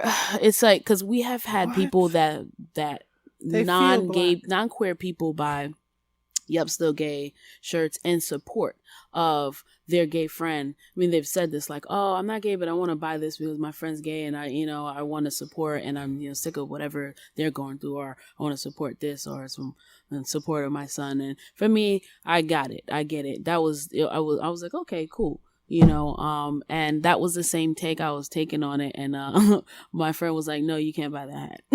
And I'm just like, first of all, you fucking with my sales. I ain't gonna lie, I'm being all real, like about how I was looking at it. And then we had this powwow. And then I was like, you know what? I ain't gonna win this one because in my heart, I was just like, you knew, I knew, and I was just like, what's right, what's wrong. And it's like, no, you just can't, you can't, there's certain things we do because we have simply we have a plethora of other designs that you can get. That you can, and that's for you. And that one is just not for everybody. That one is just not for you. And it does tear me up a little to know that I made something specifically for a genre. But if you want to buy it for your black friend, then yes, well, but not for yourself. That. If a white person gave me a hat that said black as fuck, I'd be like, bitch. Who is this person to you? And it's like something that I know that you would like. Yeah, I mean, that, if you think of it that way, I guess that's. But I mean, I guess it don't matter really who it is. Like, even if John gave me that, I'd be like, I wouldn't buy that for you. Yeah. It's about being intentional about what it is that you're doing and being really conscious. If you're an ally, you're an ally. It's great. Yeah. But thank you, appreciate you. Yeah. But, allyship is so. I feel like that's a whole other discourse, but it's so so tricky because there's like accomplice. Well, that's why you know who you're dealing with, and like someone their heart. If you know my heart, you know where I'm coming from, and that I would get you something like that because you know how we are, and I do understand, and I wouldn't get it to offend you. I mean, it would still be not a random person that's going to be like, yay, I'm bringing this to, like my gift grab it for Christmas and I'm giving it to you. And it's like, because you're black and I'm giving it to you like that. That's something like, well, why would you, this is something like a friend. Like, I know you would enjoy this. Yeah, and it sounds like one of those things where it's like you're really well intentioned, and it's like one of those things where we might just have to sit down and be like, "This is maybe why you shouldn't do that." But like, I'm still gonna wear the fucking hat, because I am black as fuck. But it's just like this maybe wasn't the most like So I have another question for y'all, and it's kind of a fun question, maybe. But what's your favorite collection that you've done? Because for mine, I love the Luxe collection, and that purple, I believe it's like velour. Velvet. I love that one. I'm too poor to understand the differences, but you are rich. Yes. I'm really not. I didn't even do my taxes yet. Okay. Bitch, tomorrow's the deadline. Girl, I know. Look, I know, but I'm doing it tomorrow morning.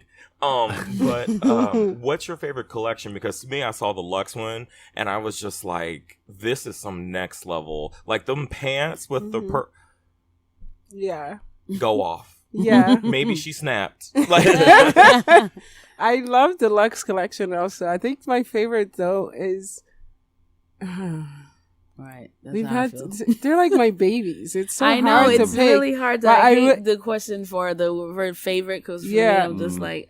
I really, really love. I think when we started, the first thing we ever did collections was the She-Ra collection, and the She-Ra collection was so near and dear to my heart because the reason why we might actually like redo it again at some point, but the reason why we did that collection is just to celebrate the everyday She-Ras, not just the Oprahs and the Beyoncés, but to like highlight how there's so many people, so many that are women specifically that are getting up every day and kicking ass, and no one is taking notice. So that's where that came from. So that's one of my favorites. And then the Mola collection, because it was like when we started playing with print, like doing full pieces with prints and things like that. So that was like a lot of fun to do. So those two are my top list. I want to say the Fresh is like my favorite. Oh yes, I forgot overalls coming back. They're coming back. They're coming back. It's in production right now. Okay. are they really? Yeah. Oh, I need to save some coin. Yes. No, they're fresh. I mean, Those no are pun. so- I didn't mean it like that. But, yeah. Hey, pun intended, please. Right. But sorry, The pun Stoney, go jumped out. ahead. No, I mean it's just it's tough for me, honestly. I love them all, so I'm gonna be that person. Oh, that's okay. They're all your Yeah. babies.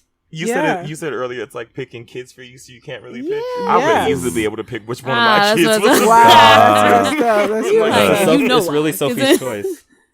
Right, yeah, it's just like, I mean, honestly, and I want to, when you said Mola, I think the Mola touched me because it was like, the first time I was able to just show where I'm from and put my culture into this beyond my African culture, but my Afro-Latina culture. Which gets, I'm sorry, Kuya, but which gets like, it's like it doesn't exist for her. Yeah. It's like because of the presentation that she comes in, it's like she's not light of complexion and she's not walking around with like curly full hair, so it's like she's not. Are you Dominican?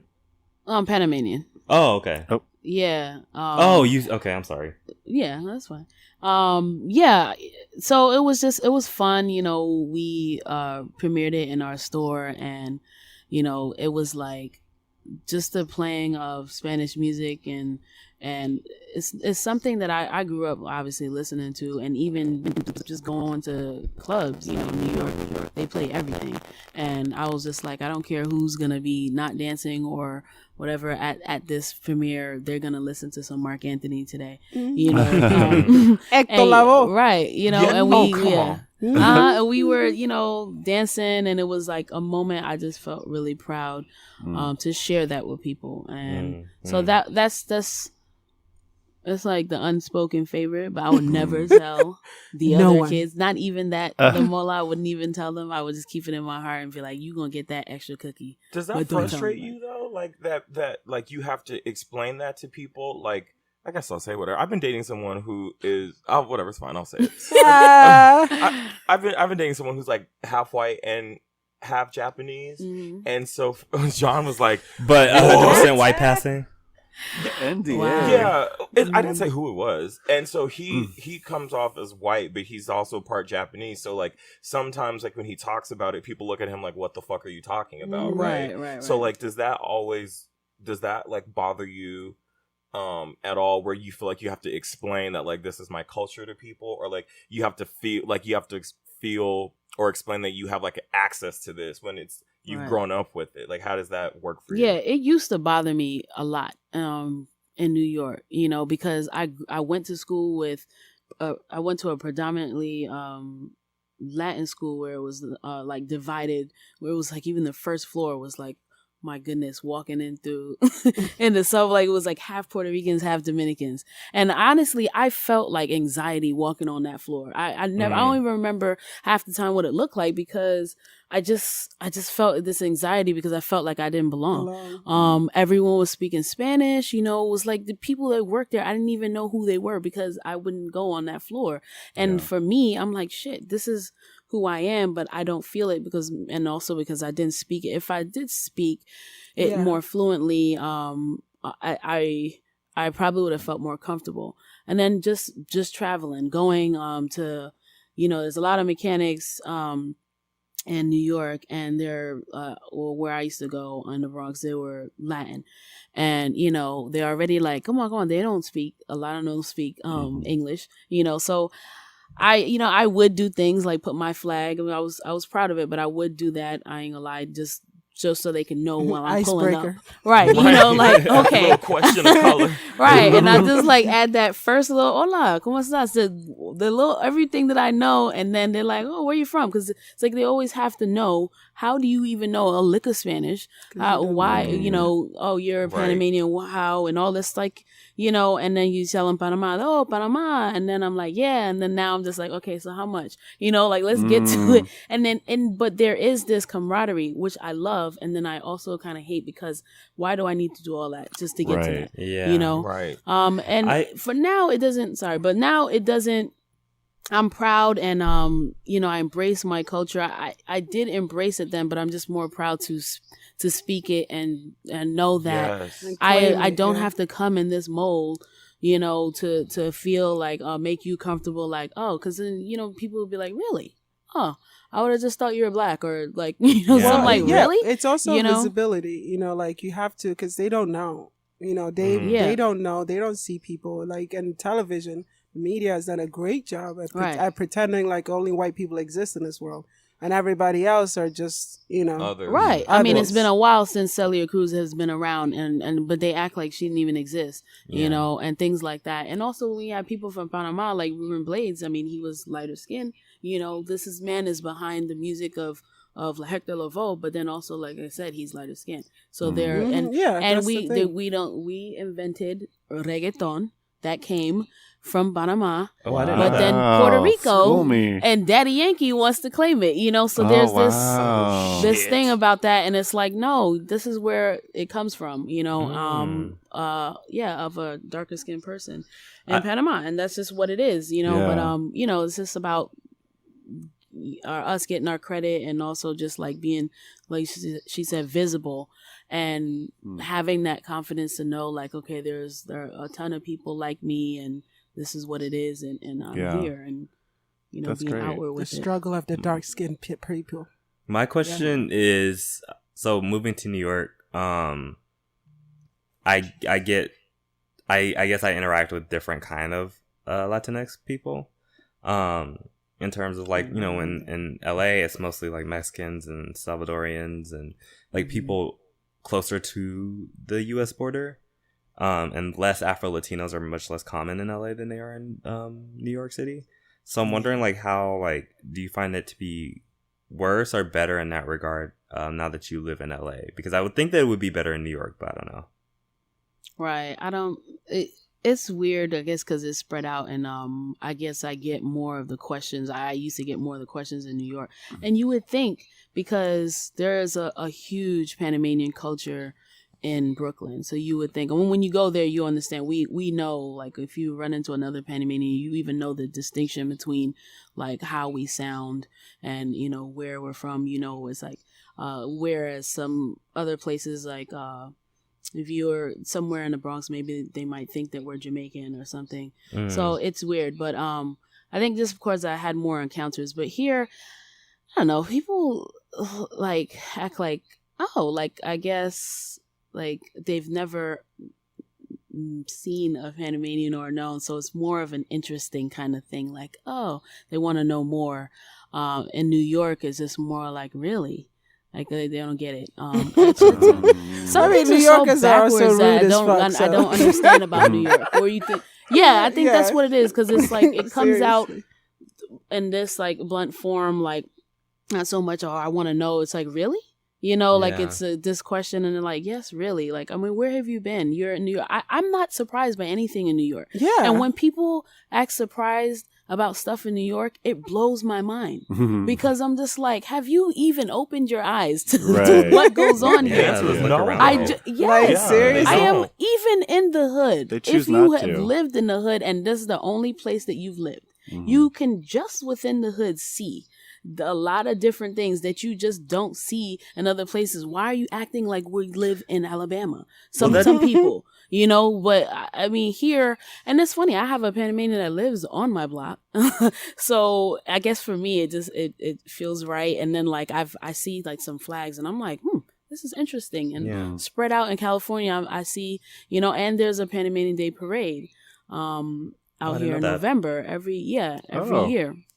So there's, you know, we're everywhere, and you know, you just we will be everywhere, and even if so I don't know. It's just kind of funny. It's just literally apples and oranges sometimes where I just don't I don't get stuff. But I was gonna ask, speaking of like parades and pride and things like that.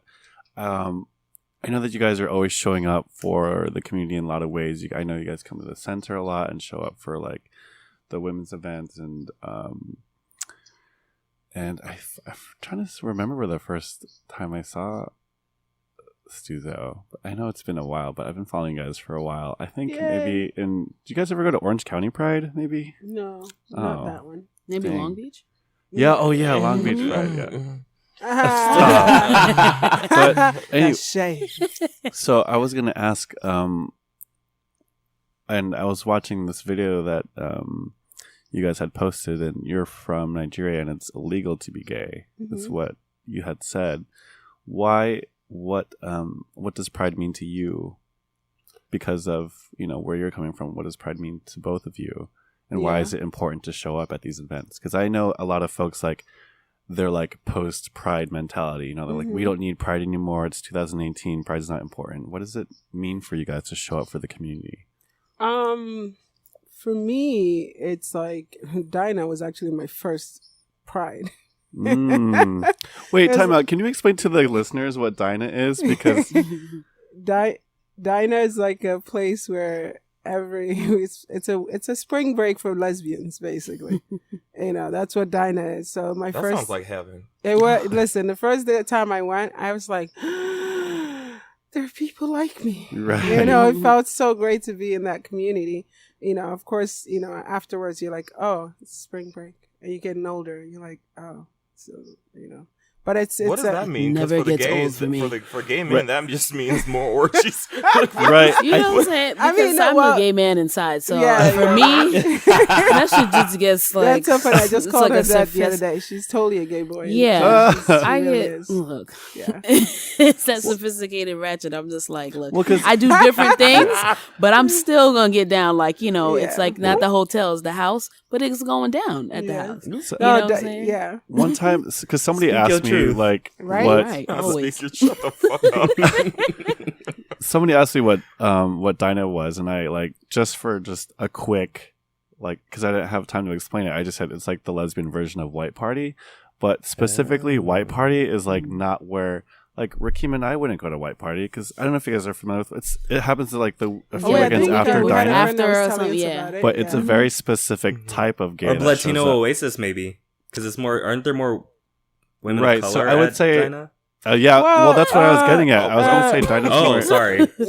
Yeah, it's not as diverse as what we would want it to be just yet, but I think it's on its way. You know, I think it's on its way. You know, but Dinah's great. We love going. It's like every we've been doing it since 2013 or it's been a while. So, but we enjoy it. We have a great time. And we have a lot of supporters that go to Dinah. So Dinah is like an amazing time to like kind of take off. It's one of our first big trips of the year. Oh, cool. Yeah, so it's really great. Yeah, it's like the kickoff of Pride season. Yeah. So, go ahead. Oh, no, I was sorry. I was like, John, what were you going to say? Because I interrupted you. I'm sorry. Oh, no, that was it. Yeah, that was it. Oh, that was it? Okay, sorry. Yeah, so Pride, for me, Pride is like a place that we go to be in our community. It's just like it's one of the, like, we look forward to it. We meet a lot of people, a lot of different people from every background. It's an amazing feeling. It's like you get this high just being around, you know, like I read this article once that said, you know, if you want to live to a long time, you should move in an area where there are people like you. Wow. You know, and you tend to live longer. So I feel like every time I go to a Pride, it's kind of like I get like a dose of like a recharge. Yeah. So that's it's nice. really I great. like that. Yeah. I need to live next to Beyonce. That's all. I mean, Can seriously. move in? Yeah. A concept. I will take any corner in that house. Well, Listen, yeah. I will stand up. I won't even lay down. I was like, you don't even need to give me a room. I'll be in the hot box. Right. Like, Look, I will find a place. Don't worry about me. Listen. Yeah. You know, Pride is that's where I first fell in love. You know, and my God. Right? Can't relate, but go off. Oh yeah, that's why I first fell in love, and that's always gonna be just a time for me. So for me, it's like an honor to be able to work at Pride and to, you know, just bring forth amazing designs that are changing people's lives, and they're happy to express like, oh, I'm gonna wear this to work. So finally people could know this or that, Right. or this is like, oh, I'm gonna add this, I'm going out tonight. On any spectrum, like, it gives me so much joy. Like she said, I love people. I just love meeting people. So the people that we meet is interesting. I think it's amazing because it brings us together to work together and it's just I get to just see a lot of stuff. As we a lot of naked people, I look forward to that. We have our little things where every time we see boobs, we're like, boobs. Yeah. You're living your best life. Yes, Right, yes. I mean, and that's the thing. Like, you know, you see things that you just wish you could just see. And it could be normal to do whatever that is, you know, to just walk out and have your freaking tits out and your balls out and all that. And Well, I don't know about all that balls out. I mean, but yeah, to the first. Well, you know, I mean, hey. Yes, to tits out. Yeah, because niggas gotta wash them first before Well, they yeah. Stop. I mean, I think what she's trying. I get it, but sorry, Yeah. triggered. It's like I it's believe great, in all yeah. genitals to be equal in that sense, where you should just let it be free, and just you shouldn't have to wait for Pride to wear this or wear that and all that too. You know, I like that. yeah. You know, we tell people, they're like, "Oh, where would I wear this?" I'm like, "Well, this is a start, and then you can wear it every day." You know, and that's great. the thing. So Yeah. I love it. I think it should be a thing that should continue going, because there's people behind us too, you know. Mhm. It doesn't and there's everything. You can still be an adult and see the parade and see, Mhm. you know, things that the markets, and then you could you know, be a youth and be trolling for people, or just, you know, whatever it is that you're doing. So I think it's just a good thing that brings all ages together. And And it's like, just to add a little bit to that, it's like what it is that this is actually where people are living their truth. You know, this is like a weekend where we meet so many young kids that come up to us and they're like, "This is my first Pride. Oh my God. Thank you for making a shirt that says everything that I feel inside, that I get to wear it and actually says it outside." That's and beautiful. it's like, it feels really great to be around people who are happy, because everyone is they're there to celebrate themselves. Yes. You know, and that's an amazing thing. That's beautiful. Well, since we're kind of running a little bit long on time, we want to say thank y'all so much. Yes. And this was such a great, like, I could talk to you forever, but You're right. Thank Honestly and truly. but Yeah, it that sounded feeling like, is mutual, bitch, wrap yeah. it up. Thank you so Thank much you for for letting us blessing us ramble with on. your Of course. presence. So usually what we do, Baze, I guess I'll just ask you while we're recording. Usually we typically like end the segment and then do a letter. Do you just want to do a letter while we're here and then we can just end the episode? Yeah. Let's just go ahead and do that. Let me pick out one. Okay. Sorry, I expected a little bit of time in between. Oh, I'm sorry. No, you're good. Come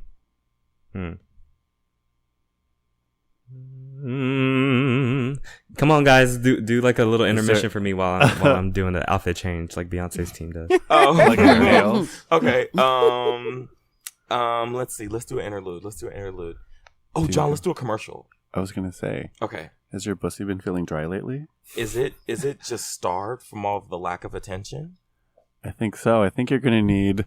I don't even You're know. gonna need. What are we selling? We're selling. Wait, let's Let's get some female energy involved. No, Stuzimas. Stuzimas. Yes. For damn. Stuzimas. I was gonna say something, but I feel like it may be a little bit racist towards African people, so I'm maybe not gonna say it. Oh, you are African. Okay, so I'm back, y'all. But I was gonna say perfect timing. I'm I like, was gonna say face is back. for like I'm when so when your red. ass feels like the Sahara, but I No. wasn't. That's not racist. That's It's not. That's see, not. half no, the that's thing not. is like, It's okay, a desert. I mean, Listen, yeah. I we do get hot it. yoga, and my mouth feels like the Sahara Desert because it's just so dry. So yeah. You know what she needs? Wait, what does she mean? Ooh, Stuzo. some juice. Some juice. A Stuzama. Juice. Oh my Some God, I love juice. it. Some AKA that juice. Janelle Monáe. AKA that. She don't need that test of time. Yeah. She needs that I'm gonna need a organic. test of AKA time, finally. please. No. Store bought is not fine. Right. So okay, Janelle so we have a fire. What is that called? Fire questions. Fire. Yeah, I don't know. fire. Rapid fire. So everybody give short answers. Okay. This is from Evan. So Let's they go say around they the- ask, what was everyone's favorite subject at school? English. Oh wait, we did this Oh. last. I'm sorry. Ooh, look at Oh, me. sorry. Okay, what are from should I say that? Yeah, Kyle. From Kyle says, what are 3 of everyone's favorite songs at the moment? Mine's is Warrior by Chloe and Halle, Money Bags by Cardi B, and All Night by Beyonce, because I'm just feeling emotional and loving and all of that. Yeah. Is it Freedom by Beyonce? Yes, a song. A song, yes. That one.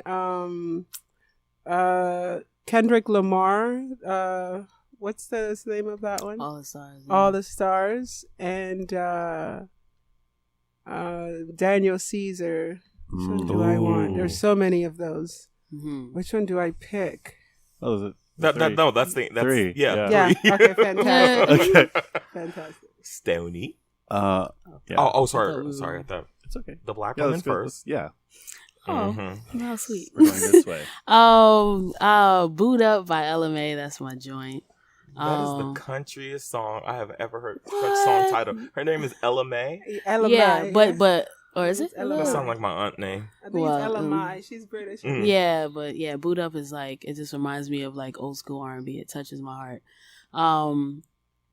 All time, because this is just any time. Kiss of Life, Sade. And Oh. yeah, and then definitely All the Stars of Kendrick Lamar. Like I feel like that one is it's just like Lemonade-esque for me. Yes, Lemonade-esque. Mm. I would say Everywhere by Chloe and Halle. The song with SZA with Cardi. Oh. I Do. Is that what yeah. it's called? Something. Like Yeah. that. And then I would say maybe Kill Jay-Z by Jay-Z. I've been listening. I was like, is that a statement? no, or- it's a Right, song, right. but I've been Mm. actually listening to 444 a lot, and so yeah. But anyway, I'll read one last one and then we can move on. well, fuck Sorry. John's bag, right? Oh, I'm sorry. Go ahead, John. Sorry. It's okay. Look, after all the times y'all forgot about me. I was gonna say "Dead to Me" by Kali Uchis because I'm listening to that album so like really Mhm. a lot. That song is like really good. I still listen to "Broken Clocks" by SZA all the time because it's like, Mm-hmm. and that video just came out recently Mm-hmm. about her waking up. It was like, oh man, that video is intense. And then I was listening to "Me, Myself, and I" because Beyonce performed it, and I got really emotional. Yes. Oh. Actually, I'm gonna change one of my answers. I'm gonna say, sorry, I'm gonna change it to "Ooh La La" by Tinashe. Sorry. You have Just to had plug her in there Just had- somehow. Yeah. She has to Mm. be in So anyway, And Barbie Teens. for Bilal, I think that's how you pronounce that. I hope I pronounced that correctly. I wrote in about being celibate for a long time and IDing as non-binary and wanting to become sexual again. After the episode, I decided to pursue some sexy times. I think because I spent so much time with my thoughts, learning more about myself and my body, I have hella confidence I didn't have before. I've become a really good flirt and I don't take anyone's shit. I don't think I could say that about myself 5 years ago. I was gonna take Rakeem and John's advice by getting my rocks off alone until I know I'm ready, but when it's 2 a.m. and your dick is starting sending you "what are you doing" text by itself, it's time. I really want to thank y'all, particularly John and the good six Ian. The good six Ian. Oh, six is my gender neutral alternative to using cis. Oh, okay, good. Because I was very confused. I'm still workshopping it.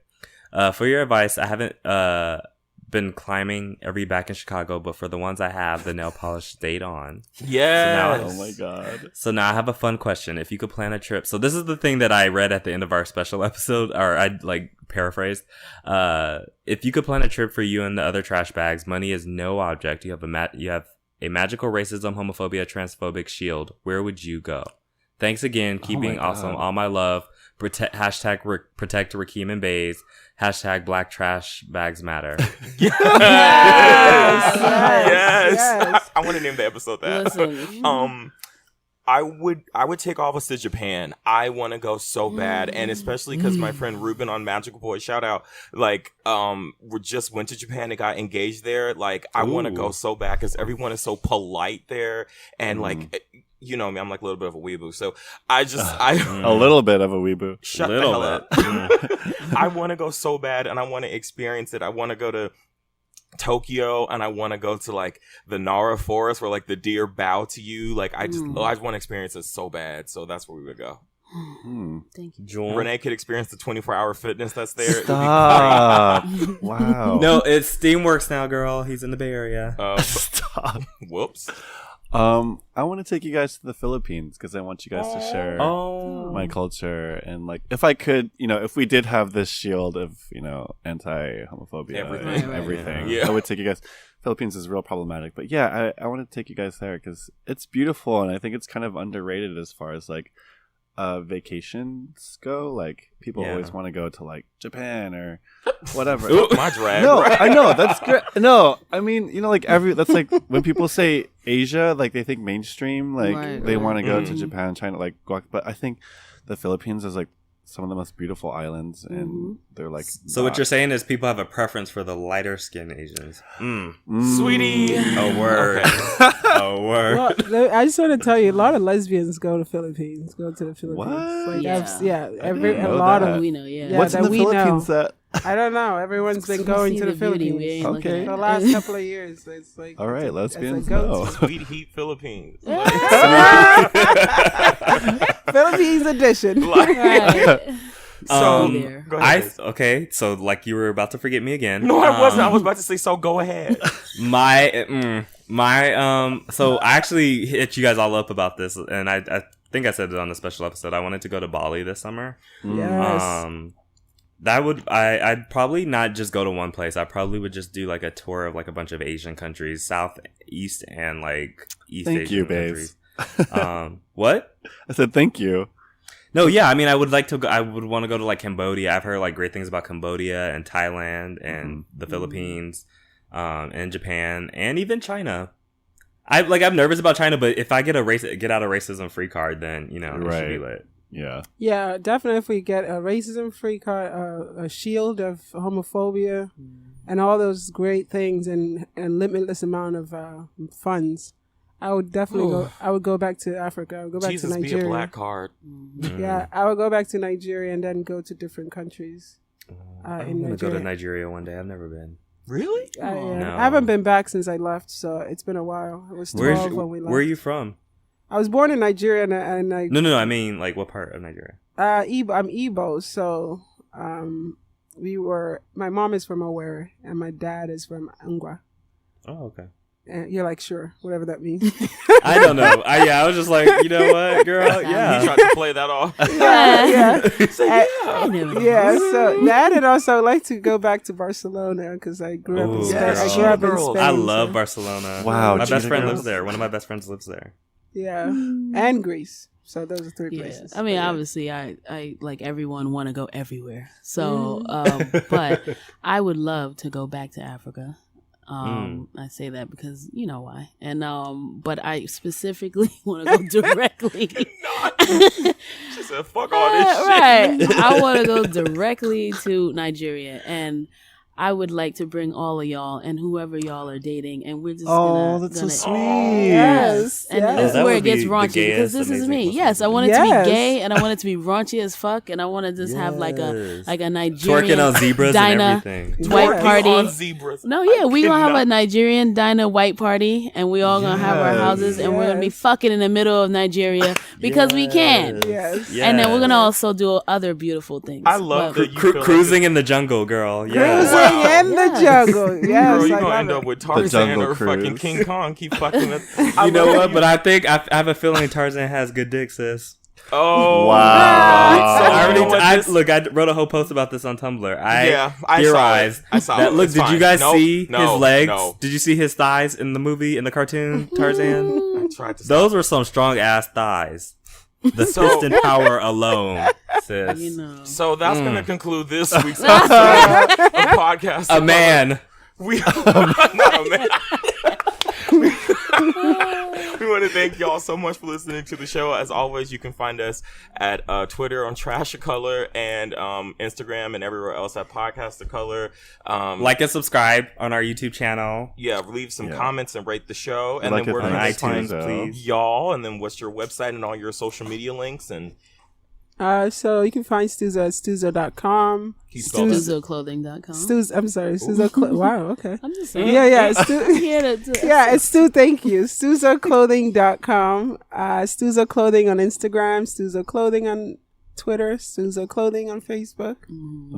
And you can come by our store at 4751 West Washington Boulevard in LA. It's a mid city. Come on, brick and mortar. Yeah, Right? come through, chill with the queens, and shop in a genderless environment where you can just be and shop. Oh, right. thank you. Thank y'all so much for coming. It honestly, Yes, like, if we had a sound blast. wasn't like shut the fuck up, like we could talk for so long. Y'all are so, and also people that I know. I was just looking at her like, what the fuck? Who said that? He's like, yo, put She's words like, in my bitch, mouth. don't blame me. No.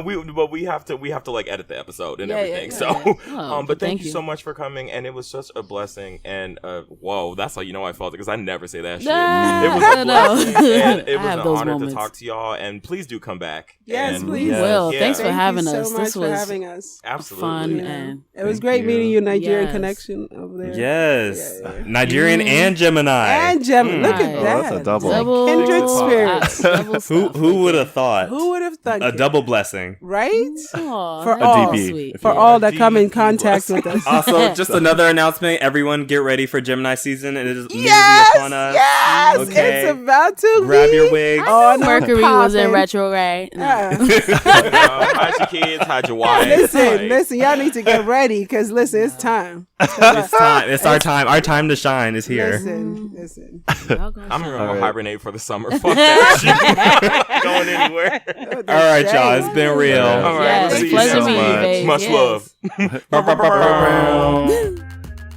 This podcast is executively produced by Aaliyah J. Daniels, LaShawn McGee, Damian Pelliccioni, Christopher Rodriguez, John Kagandahan, Keem Cunningham, Baze White, and Renee Herman.